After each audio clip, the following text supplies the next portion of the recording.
तो बच्चों आज से हम लोग स्टार्ट करने जा रहे हैं सेरी कल्चर के बारे में। तो लास्ट लेक्चर में हम लोगों ने एपी कल्चर कंप्लीट कर दिया था जूलॉजी फर्स्ट पेपर में, तो उसी के आगे आज हम लोग सेरी कल्चर स्टार्ट करेंगे कि सेरी कल्चर क्या होता है और सेरी कल्चर से कैसे कैसे क्वेश्चंस हमारे एग्जाम में आते हैं। तो सबसे पहले तो मैं आपको ये बता दूं सेरी कल्चर का मतलब क्या होता है कि जो सिल्क वॉर्म होता है ना, जिसको रेशम का कीट कहते हैं, तो वो जो रेशम का कीट होता है उसी को ग्रो करवाया जाता है, उसी को खूब ज़्यादा अमाउंट में ग्रो करवाया जाता है, उसी का कल्चर किया जाता है। हम रेशम के कीट को क्यों ग्रो करवाते हैं? क्योंकि रेशम के कीट से रेशम हमें मिलता है, और जो रेशम होता है जिसको हम इंग्लिश में सिल्क कहते हैं उसको क्वीन ऑफ टेक्सटाइल भी कहा जाता है और उसको बायो स्टील भी कहा जाता है। क्वीन ऑफ टेक्सटाइल का मतलब कपड़ों की रानी, या फिर हम कह लें बायो स्टील, क्योंकि वो बहुत मजबूत होता है, वो बहुत उसकी स्ट्रेंथ होती है। ठीक है ना स्टूडेंट्स, तो सेरी कल्चर के बारे में स्टडी करते हैं। तो आज ये पहला लेक्चर है, तो आज इस लेक्चर में मैंने आपके सामने पीडीएफ ओपन कर दी है। पीडीएफ मैं आपको प्रोवाइड भी कर दूंगा। पीडीएफ में क्या लिखा हुआ है मैं आपको लाइन टू लाइन पढ़ के बता देता हूँ। तो देखिए यहाँ पे लिखा हुआ है sericulture is the silk producing agro industry, यानी ये एक ऐसी इंडस्ट्री है सेरी कल्चर जिसमें हम क्या करते हैं, सिल्क का प्रोडक्शन करते हैं, सिल्क का उत्पादन करते हैं, रेशम का उत्पादन करते हैं। ठीक है ना।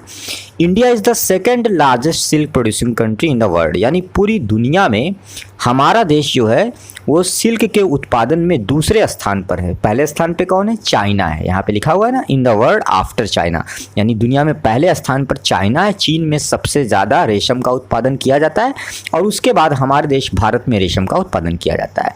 अब आगे यहाँ पर सेरी कल्चर की डेफिनेशन लिखी हुई है रेड से, तो ये क्या लिखी हुई है? लिखी हुई है सेरी कल्चर और silk farming is the rearing of silk worm from the production of silk. यहाँ पे बताया जा रहा है कि जो सेरी कल्चर या फिर जो सिल्क फार्मिंग इंडस्ट्री है ये एक्चुअल में है क्या? Is the rearing of silk worm, यानी जो सिल्क वॉर्म होता है, जो सिल्क को बनाने वाला इंसेक्ट होता है, बॉम्बिक्स मोराई जिसको कहा जाता है, उसकी रियरिंग है। रियरिंग का मतलब कि उसको कल्चर कराना, उसको ग्रो करवाना, उसको पालना पोषना। ठीक है ना। तो हम सिल्क वॉर्म को पालते पोसते हैं, यानी उसकी आबादी को बढ़ाते हैं, उसका कल्चर कराते हैं। क्यों? For the production of silk, क्योंकि हमें रेशम का उत्पादन करना है, हमें रेशम प्राप्त करना है। ठीक है ना। तो इसी ओवरऑल पूरे काम को, उस पूरे ओवरऑल इंडस्ट्री को हम क्या बोलते हैं? सेरी कल्चर कहते हैं या फिर सिल्क फार्मिंग इंडस्ट्री कहते हैं। ठीक है ना स्टूडेंट्स। आगे यहाँ पे लिखा हुआ है silk is known as queen of textile. मैंने आपको ऑलरेडी बताया कि सिल्क को टेक्सटाइल की क्वीन भी कहा जाता है, कपड़ों की रानी भी कहा जाता है रेशम को, क्योंकि रेशम जो होता है वो बहुत ही इंपॉर्टेंस रखता है कपड़ों के फील्ड में, और साथ साथ रेशम जो होता है बहुत मजबूत भी होता है, इसलिए उसको बायो स्टील भी कहा जाता है। आगे लिखा ना, and bio steel because of its strength, क्योंकि इसकी मजबूती की वजह से रेशम को हम क्या बोलते हैं? सिल्क को हम बायो स्टील भी कहते हैं। अब स्टूडेंट्स आगे यहाँ पर टाइप्स ऑफ सिल्क के बारे में लिखा हुआ है, यानी सिल्क जो होते हैं वो बहुत सारे टाइप्स के होते हैं। किस बेसिस पे? इस बेसिस पे कि जो सिल्क वॉर्म है, जो रेशम का कीट है, वो किस स्पीशीज का है, कौन से प्लांट पे सिल्क वॉर्म जो होता है वो ग्रो करवाया जाता है, कल्चर करता है, कौन से प्लांट को वो फीड करता है, और कौन कौन से एरियाज में हमारे देश में जो है सिल्क वॉर्म जो है वो पाए जाते हैं, या उस टाइप की सेरी कल्चर इंडस्ट्री वहाँ पे इस्टेब्लिश है। तो सिल्क के टाइप की अगर बात की जाए तो सबसे पहला टाइप जो सिल्क का होता है दैट इज़ मलबेरी सिल्क।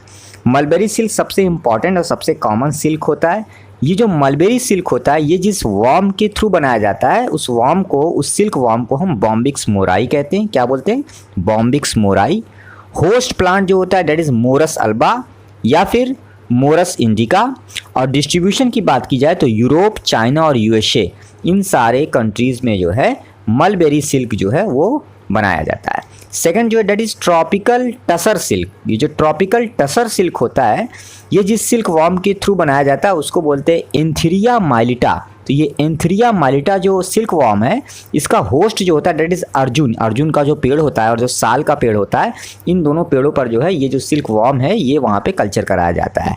ठीक है ना। और डिस्ट्रीब्यूशन की बात की जाए कहाँ पर, कौन से एरियाज में, तो ये tropical zone of Bihar, Jharkhand, Karnataka. तो बिहार, झारखंड और कर्नाटका के जो ट्रॉपिकल एरियाज हैं वहाँ पर जो है इस टाइप का सिल्क जो है उसका प्रोडक्शन किया जाता है।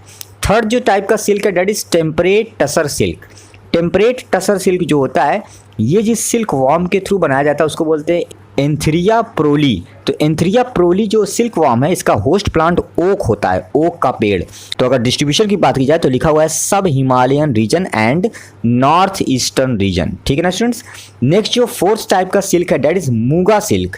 जो मूगा सिल्क होता है, मूगा सिल्क जिस सिल्क वॉर्म के थ्रू बनाया जाता है उस इंसेक्ट को, उस सिल्क वॉर्म की स्पीसीज को बोलते हैं एंथ्रिया असामा।